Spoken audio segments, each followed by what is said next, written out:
Welcome to the Q&A Cafe here at the Georgetown Club in Georgetown. And this is what I call our season finale because that just sounds so exciting. But it's the season finale of our 23rd year. Wow.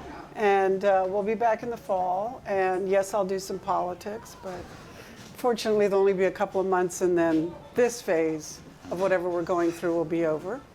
I'm very happy to welcome Luke Mullins. He is the co-author of The Wolves of K Street, which we have for sale downstairs after. It's a sensational read. I think it qualifies as a beach read or just home in bed at night. All right, thank you. So it goes both ways. And it couldn't be more inside the Beltway, right? Yeah, no, it's pretty. And yet, affect everybody everywhere. Yeah, hopefully. So that's.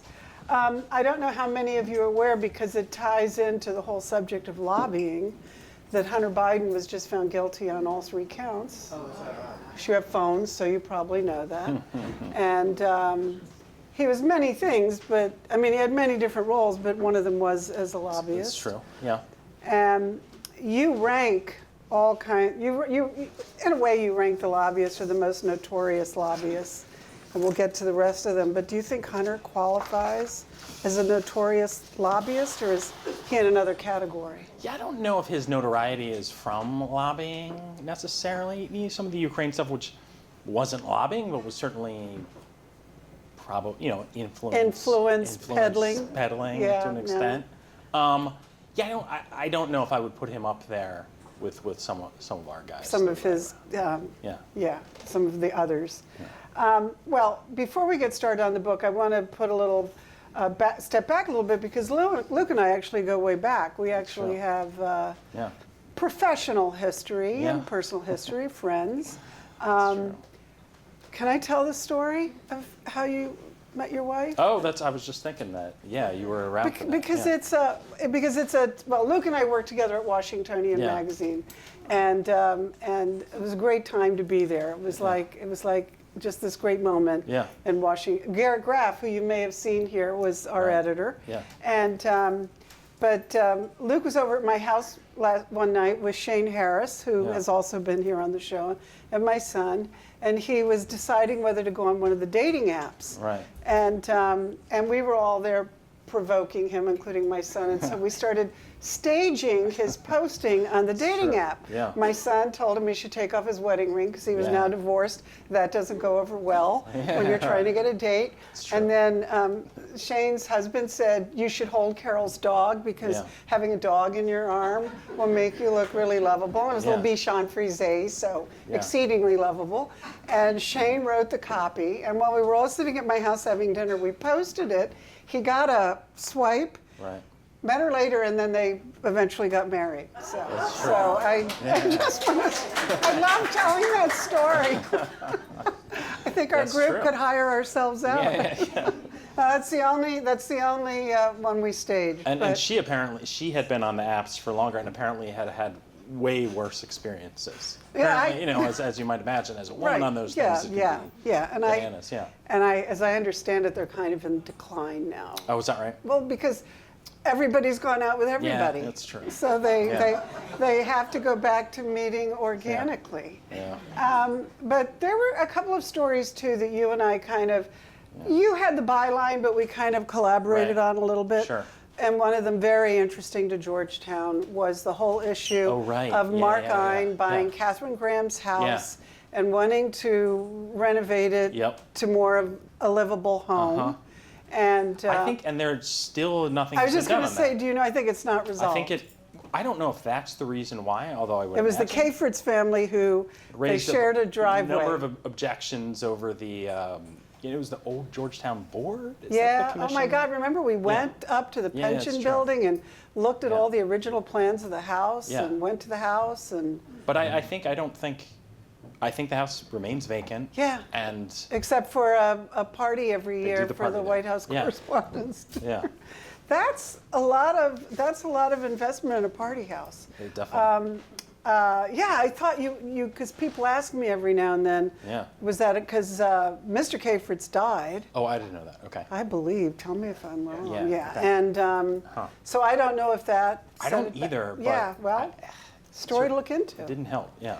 And then coincidentally, we also worked on the Podesta divorce. Oh, right. Yeah, Now yeah. that segues into your book. Yeah, some of that's in there. As I remember, they weren't very happy with you for writing that story. No, I think that the writing of that story, I'm pretty sure they settled their divorce Right?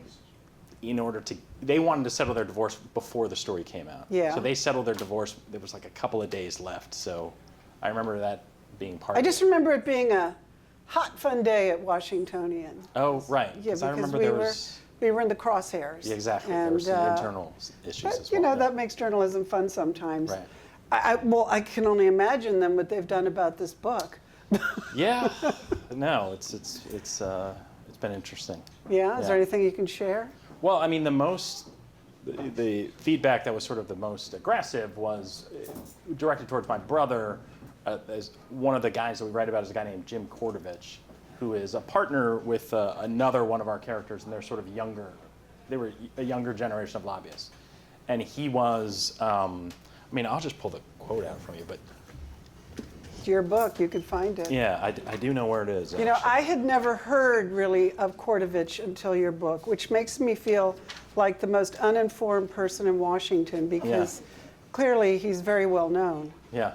Now, let me ask you a question. Can you, because there's a cuss word in this, is that? Yes, it's okay. Okay, all If right. they don't like it, they'll do something about it. So my brother. In over the Trump era, I think we're pretty used to over the course of the reporting, you know, my brother was going Brody. to this. Brody was going to this subject for comment on some of the things that he was finding, and he was getting very, very aggressive responses back, including, "You're a moron who lives in Shittsville. I'm coming after you full guns. That's where I live where I do, and you live where you do, and that's why I've never worked in a cubicle or taken the metro." and then another one is, "We're going to the mattress like everything else. I will win." So that he That was was sort of the Kordovich most, to your brother? Yeah, yeah. Okay. Is Kordovich still in business? Yeah. Okay. You mean Yeah, just still is, $150,000 fee? I mean, I think he still works for the government of Qatar. Okay. And I think he makes pretty good money through Oh my that God, contract. okay. And perhaps he has other contracts too. I don't know. Well, I mean, so we're talking about lobbying. That's Yeah. what the book is about. And it actually not only has wonderful, juicy stories such as that in it, but it kind of goes back and talks about how lobbying really got its turbocharge in Washington. I imagine it was around in some form for the longest time. But Correct. Yeah. you give Tommy Boggs, the late Tommy Right. Boggs, the credit for really making it big, much bigger. Talk about him. Yeah, so basically, in the 60s and early 70s, corporations were very much out of power in Washington. And it was really unions and consumer groups and environmental groups, public interest groups, folks like Ralph Nader had a lot of influence and were passing a lot of legislation to sort of increase scrutiny on businesses and a lot of things that the business community was very unhappy with. And prior to that, the business community had been sort of very, not unified and not really working together in order to fight back against some of these things. And that's really what Tommy Boggs, that's where he really makes his impact. He was the son of a high-ranking member of Congress, came from this sort of illustrious Democratic family. Cokie Roberts' brother. Correct, Cokie Roberts' brother. And he had himself run for Congress, but lost.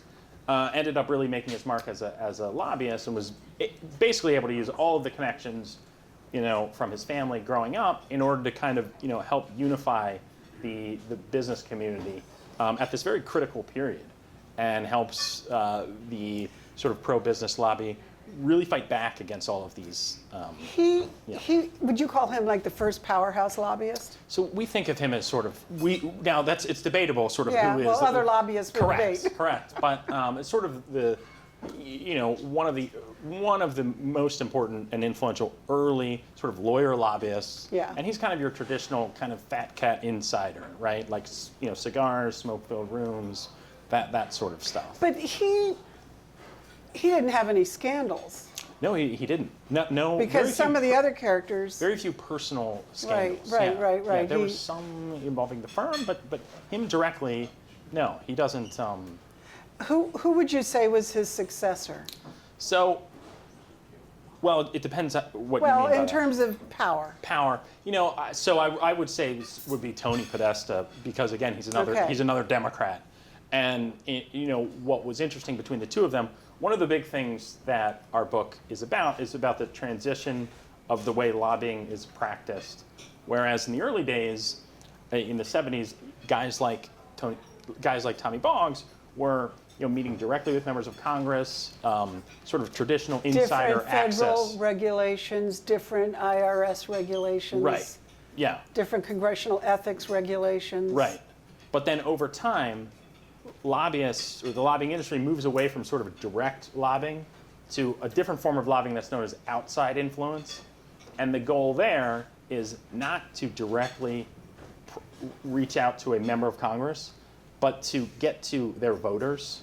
And you essentially want to whip up support for or against something among a lawmaker's voters, right? And the idea there is that those voters will put pressure on their member of Congress to take a specific action. And that's where Tony Podesta really is influential. Where does Jack Abramoff fit in the arc from Tommy Boggs to Tony Podesta? Yeah, that's not a bad point. I mean, I would put him in the, kind of in the middle, right? Yeah. Like he came of age, Cautionary tale. But certainly, his impact is different in the sense that he has a more spectacular collapse, and the impact of there was a important federal ethics reform directly as a response to what happened there. He appeared on the show did he? too. Yeah. What, after he got out of? I didn't go to a prison interview, but I have no idea where he is now or what. I think he got into some other trouble. Did he? That, yeah. Oh, well, But, yeah. boys. So Podesta, very different from Tommy Boggs, does have scandal. And Correct. but there's another side of Tony Podesta and Heather Podesta that's very interesting and a real departure, because it gets into the whole thing of living a sensational life. Yeah, right. Living a lavish life. I remember hearing long ago that a lobbyist should never steal the spotlight from the client, but you can't imagine any situation where Tony Podesta and Heather Podesta wouldn't have stolen the spotlight That's true. from their principal clients. Correct. And they were very and they did it in an large interesting outgoing way. people. Yeah, Because they collected art. They became, Yeah. in caps, larger than life. Yeah. How did their relationship evolve? Was she already a lobbyist? Did she become a lobbyist because she met him? What is the story there of? Yeah, so I believe that she was working on the Hill. Heather when they Miller, first right? met. Yeah. Heather Miller Podesta. And I do believe that she goes into lobbying after they are married or perhaps when they're dating. Yeah. And this actually gets to sort of the heart of their divorce, Yeah. which was, Tony, at the time, Tony had his lobbying firm, Heather Podesta had her lobbying firm. Tony's firm was much bigger at the time, but Heather's firm was considerable as well.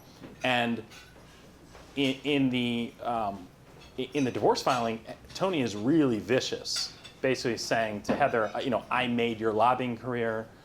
If it weren't for my name and my contacts and what I showed you, you wouldn't have done it. It was really, really vicious. And the possession of the Podesta name became, kind of important in that dispute. Leverage. Yeah. Yeah. Who gets it? So it was, but today, Heather Podesta's firm is gigantic. Bigger, I believe, than Tony Podesta's firm was at its peak. But wouldn't the I don't want to say the fall of Tony Podesta because I don't know if that's accurate, but the decline of his reputation, wouldn't that be a factor Certainly. of whether he could rebuild to the?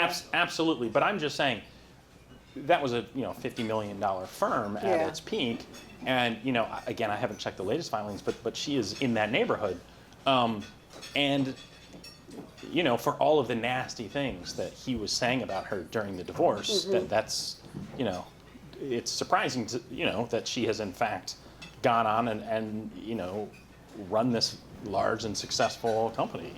Well, but they're both still in Washington, and they both still have the name. And they are. I mean, Tony might be moving out of. I think he sold his house recently. okay, the one next to the Obamas. The one next, or at least put it on the market. Yeah. And I mean, so he was one of the few guys that we actually did talk to, and he was pretty sad at that point. Like he's in this amazing house with all this beautiful art here, and his reputation was in tatters, and you could sort of see it on him. Like he's a pretty It's so interesting that in this list that you, especially in the list you have in the back of the book, of what I just call the most compelling characters in lobbying, there's really only one woman, Heather. Yeah, right. And then Kimberly. Kimberly Fritz. But I don't know that she became notorious the way. She's not notorious, but she is a very accomplished lobbyist. Well, there are lots of women in lobbying, yeah, it's true. and maybe they don't need to be as loud. Well, yeah, no, it's interesting. Like that point has been brought up, and our book is mostly about men, but almost all of the people we write about are sort of villains in their own way, Yeah. and they do have this collapse. So, I would think that it would be a business where you didn't want to be lavish or have an image of a sensational living. That I would think people who want to hire lobbyists want somebody who's kind of quiet quality, kind of like not too big, but that doesn't seem to be true because these firms did so well. No, it's true. I mean, there are certainly a lot of lobbyists that prefer to be behind the scenes, and maybe it says something about these were the people that we wrote about, we were attracted to, and maybe that's because they were sort of the most visible and out there, and maybe some of that led to their downfalls as well. Well, it's not every book that starts with a suicide, but yours does, and. You said it was okay if I said who that is. A lobbyist named Evan Morris. Right.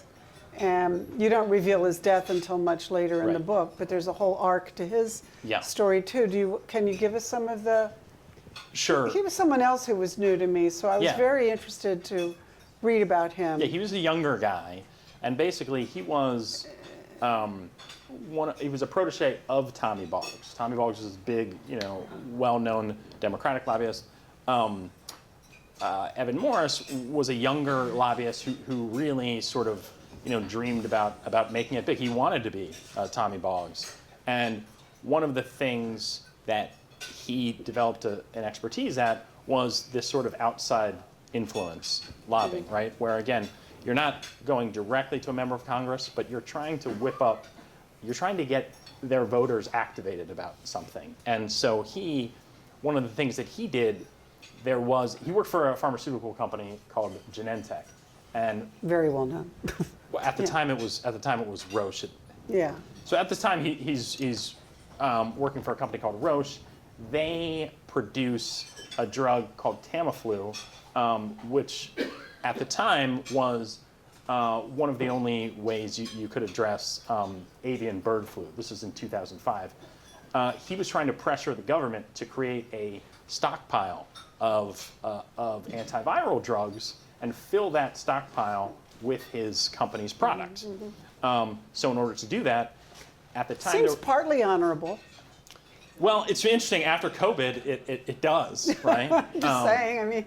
But basically what he did was, at the time in 2005, there was this outbreak of avian flu in China, and he basically started feeding a lot of that to the press, essentially, to a lot of conservative and liberal blogs, and basically trying to create this sort of panic that, hey, bird flu is coming, we are not prepared, we need to create this stockpile. And it becomes successful. Congress signs on, and more importantly, picks Tamiflu to actually fill the stockpile was worth something like $2 billion to the company. And what was it worth to him? Gosh, it's a good question. He claimed that he made something, or got like a $1 million bonus that year. This is 2005. Yeah. Yeah, well. But the main thing is that really sort of, he gets a lot of clout inside the company. Which, in the realm of lobbying in Washington, which industry is the most profitable to have as your client? I know farm is big. I'm assuming defense. I'm assuming aviation. I mean, I would say, any of the big industries, Wall Street, tech, and. But is there one pharma. that's the that pays more? Well, the blue chip, the gold standard, the. Well, in terms of how much money they'll pay you, foreign lobbying clients are always going to pay you more. But that's the riskiest, right? Well, it's the sort of most disreputable, right? and also can be the riskiest. In terms of variance between what different industries pay, I don't know the answer to that. Well, Yeah. but you find that your major players in your book were all in very, very high, big industries. The biggest industries, right? Yeah. Tech, the biggest industries that are growing also. So Evan Morris, where does he get in trouble then? Right, so basically, because of all the clout he had been given on account of these early successes, he was able to take control of the firm's lobbying budget. And the firm was based in San Francisco. He was head of this something like $50 million annual Washington budget, and it was very little oversight. It was very unclear sort of what he was doing with that money. And it turns out that over about a decade, he had been giving money to one particular of his clients, who's Jim Kordovich, and Kordovich was giving some of that money right back to him. So it was a kickback scheme. What was the logic in this? Why did he feel he needed to do that? I can only speculate. Yeah. And just greed. Wanting more money, and nobody was Why did looking he around. need to do it? I mean, what was it? What was keeping him? Why? I don't know. I just don't get it. Yeah, I don't know if I get it either. I'll give you money and you'll give it back to me. Was it just a tax dodge or? No, it was a kickback scheme. Okay. Right. It was. This will look. But he was hiring Kordovich to do something, I assume. Well, yeah, but it wasn't always clear that things That he were was actually doing happening, anything, right? yeah. Now, Kordovich, for his part, will say, listen, I was giving him this money back to reimburse him For work. for what he believed were legitimate I business see. expenses, I right? see. But at the end of the day, Evan Morris was just stealing this money. Okay. And what happened was, after about a decade of doing that, the company started to question. His partners. Well, these would be his bosses, essentially. Yeah. They knew there was an anonymous letter. They were in the beginning of, And wanted this to do an was investigation. Genentech that we're beginning to get? Genentech, yeah. Yeah, And they you called did. him in and said, hey, we want to ask you about these specific questions, about these transactions, what's going on here. It's usually an why- accountant that's in there somewhere. It was a lawyer. They had hired an outside firm Yeah. to do an internal investigation. Yeah. So, and then, he gets up from that meeting and he goes to this golf course and he shoots himself. Yeah. But in a very lavish In way. a very dramatic way. Yeah, with a bottle of Petrus Yeah. at his side, but still very sad for his. Yeah. I know. Well, Yeah. So I also have Paul Manafort, but I Right. want to go back a little bit with Paul Manafort, because while you don't go into all three of them a lot, once upon a time there was Black, Manafort, and Stone. Right. And Atwater. I don't know if Atwater was first or last in that. So they're technically two different firms. Atwater was a partner in the campaign. Well, Lee Atwater died years ago. Right. But he was very important to George Bush 41. Correct. And he's not a major player, Right. but he was once upon a time like a very big force in Washington. Absolutely, yeah.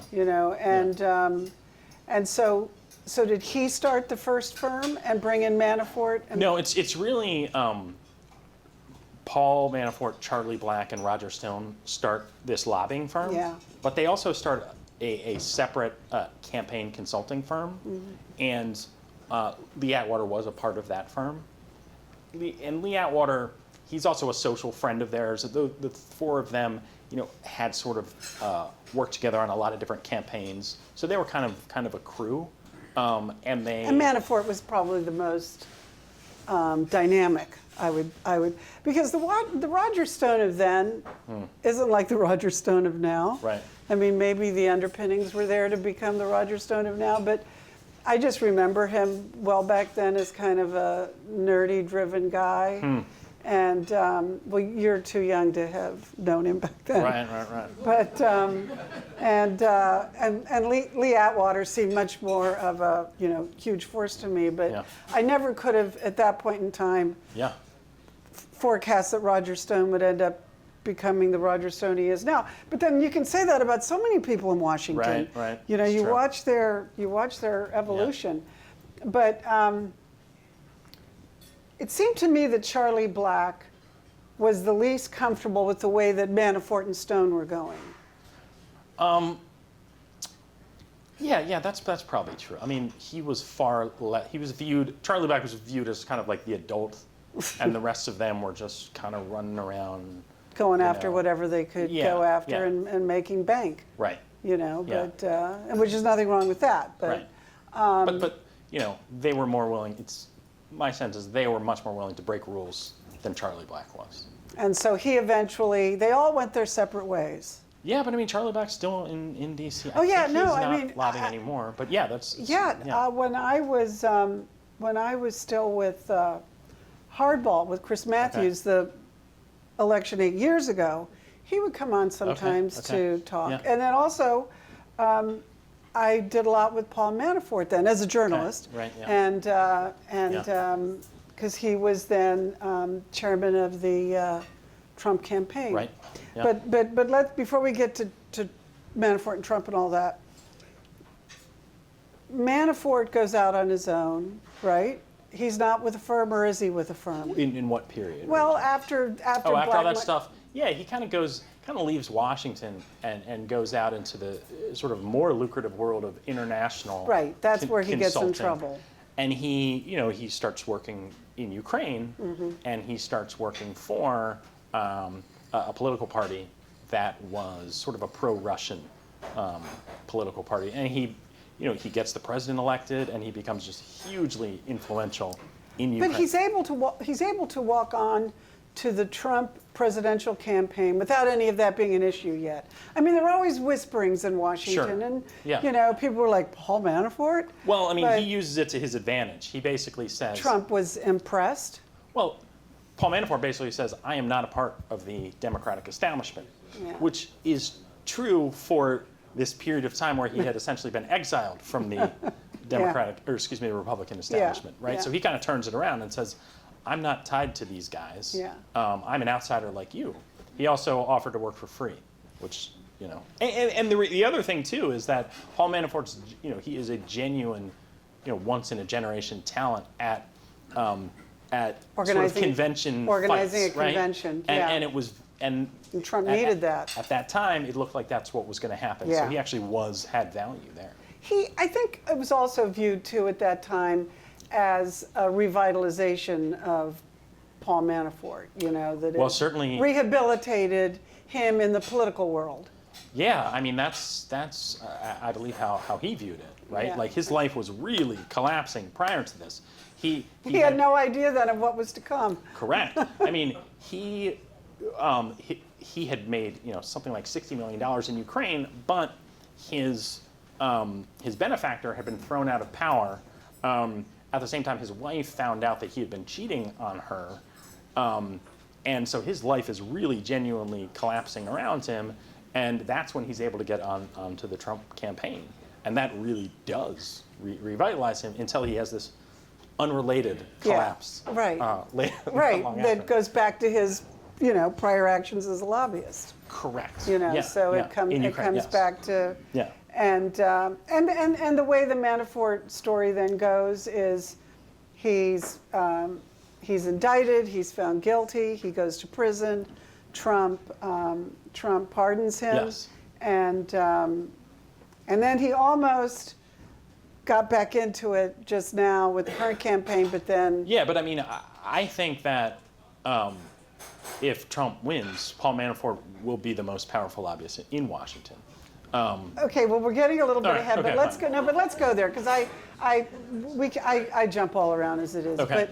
But I'm really curious what it means, what a Biden reelection or a Trump reelection means to lobbying, because you know what's very interesting, and I don't know if it's unique. It may have happened before. I haven't done my research, but whoever wins, they're only going to have 4 years. So that kind of changes Yeah. the scope a little bit, don't you think? Right. About what you're going to do, what you're not going to do, and what you can get away with. But what does Biden or Trump, what do they mean to lobbying, either way it goes? Well, I would say for individual lobbyists, like, gosh, you know, a guy like Paul Manafort, or other sort of ex-Trump officials, you know, in terms of the cast of characters that are going to be, you know, influential, that's where, you know, it will make a gigantic. So it'll be bountiful for Well, absolutely. I mean, again, Trump-leaning lobbying. correct. I mean, Yeah. people that have legitimate access to Trump or Yeah. can convince people that they do.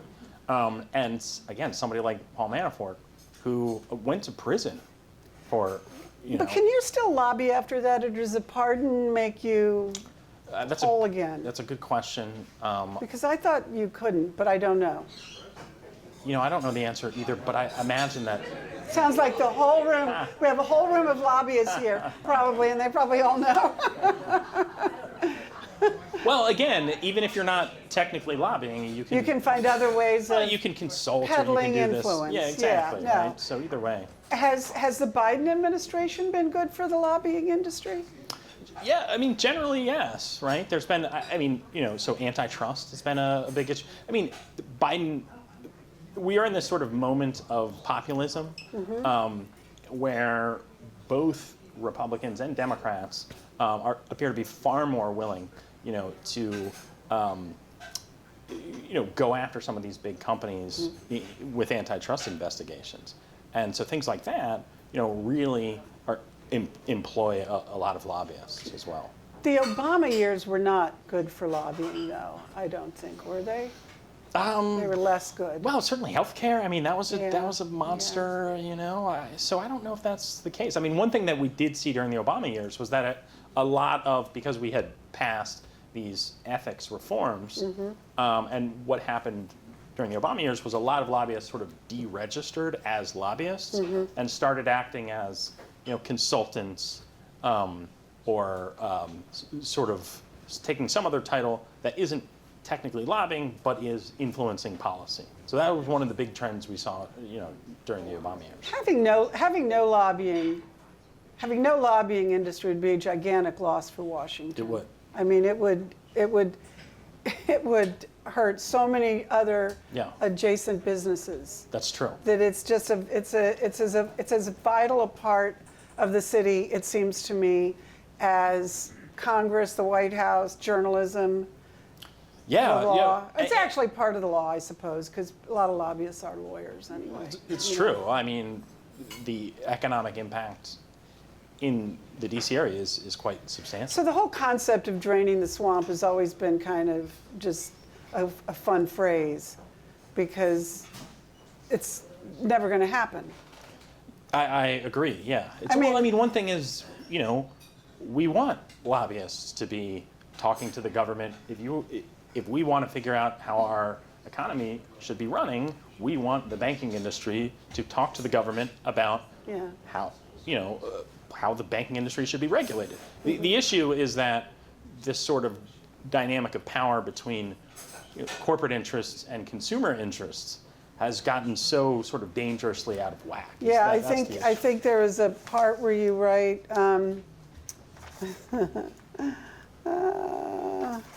together members of these, you have 3 lobbying houses that you point out, and we've discussed all of them, but you said through their efforts on behalf of big business, they've kept drug prices elevated, blocked universal health insurance, made it tougher for lower middle class families to access mortgages, and prevented the United States from taking aggressive action to combat climate change.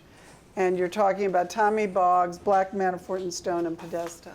And what's interesting about Tony Podesta specifically is that he is the brother of John Podesta, who's this sort of great liberal and was inside actor. the White House. Correct. Yeah. And was pushing a lot of He's still inside the White House, change. actually. Yeah. Well, to what extent do you think they're involved? Lobbyists are involved in the election right now. I mean, who do you think they want to have win? I mean, it would depend. So if you're saying, corporate America right now, I think they would prefer Biden right now. That would be my guess. I mean, Trump has been really, this sort of anti-corporate populism, is a big part of the sort of, Trump base right now,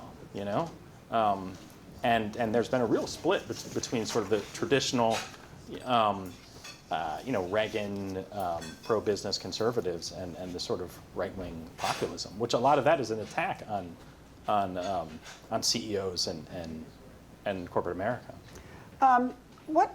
We've talked about all the other major players that you've mentioned here, but Jim Kortovich, where is he today? Is he flying as high as ever? I mean, no, he's certainly not flying as high as ever. He was at one time like a real center of the social universe in DC, and through my brother's reporting at the Wall Street Journal about his relationship with Evan Morris, a lot of his clients, sort of his standing.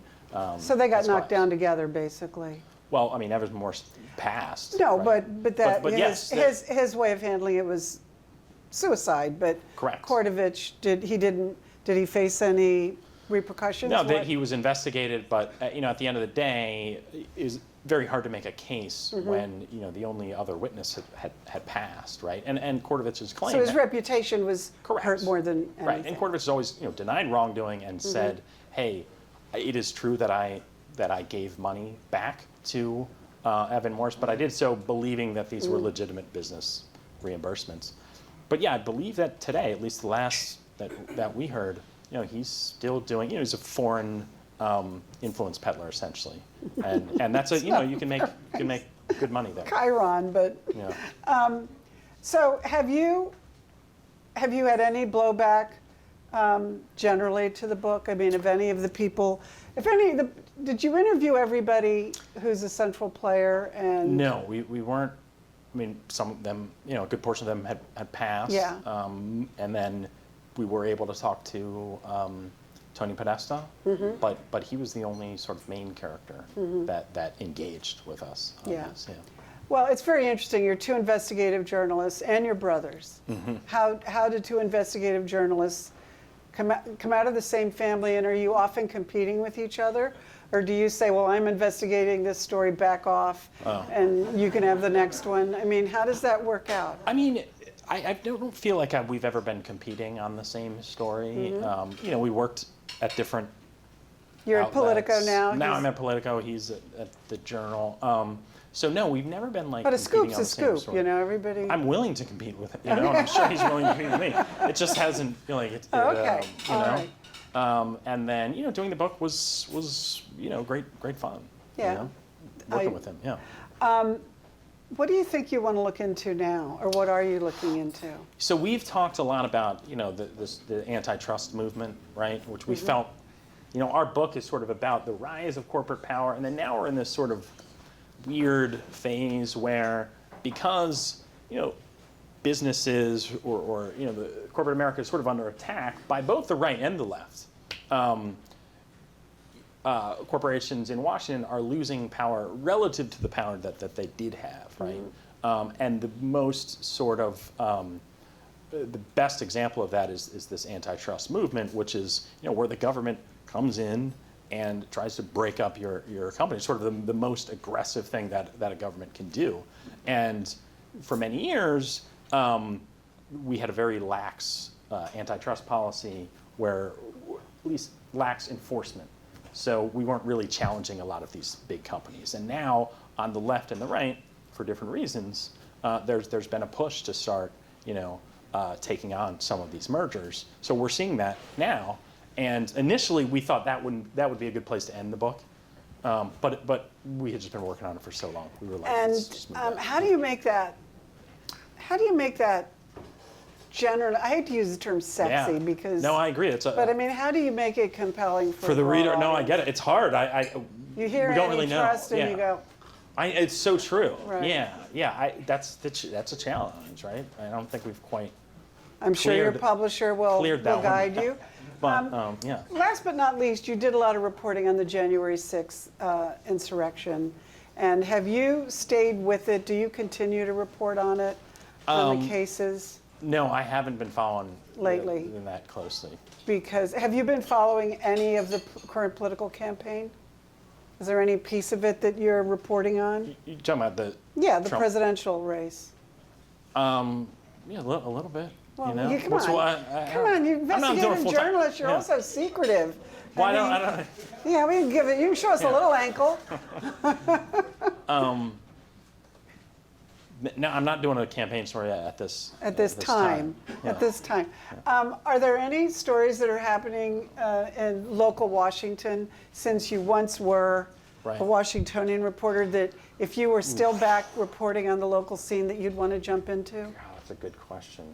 Well, all the stuff about Leontis moving the Caps and, and the Wizards. Now apparently not doing it. Right.